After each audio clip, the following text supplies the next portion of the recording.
نصيحتي ولا مون كونساي لي جون اللي بغاو يديروا اون انتربريز باش ينجحوا، هذه اولا اللي يقتنع هو الاول بالفكره تاعو، ويقتنع باللي ما غاديش الامور تكون سهله، اللي يصبر، هذه اولا. ثانيا يسقسي يعني الناس اللي سبقوه في هذا الميدان، بغى يدير مشروع في اكتيفيتي يروح يدير اون ريشيرش، يسقسي. احنا يقدر يجي عندنا قال اني باغي ندير باغ اكزومبل نقولوا مؤسسه في انتاج يعني السلعه من السلع، نقدو حنا نعطوه لا ليست تاع لي زونتربريز لي ميكرو انتربريز اللي فاتوا قبلو، ونديروهم كونتاكت معهم ويشوف التجارب تاعهم.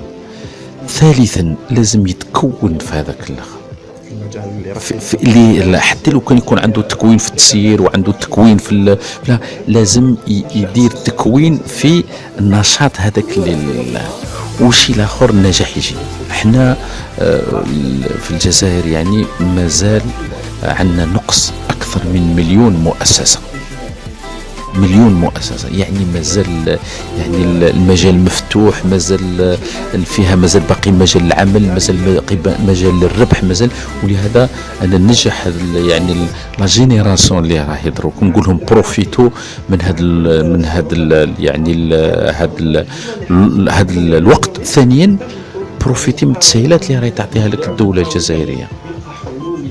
راه عندك يعني تمولك بدون غارونتي، تعطيك تسهيلات جبائيه وشبه جبائيه، تعطيك تسهيلات. حنا عندنا في لو كود دي مارشي بيبليك يقول لك 20% راهي متخصصه يعني لا ميكرو انتربريز لا كوموند بيبليك، حتى لو كان هذه ما راهيش تطبق 100% راهي بدات.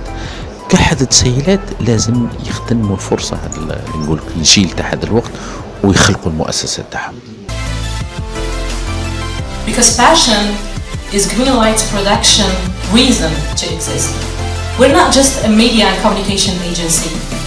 Thankfully, alhamdulillah, we succeeded to build a united family of passionate souls working together. And all Greenlighters or Greenlighteners share two passions.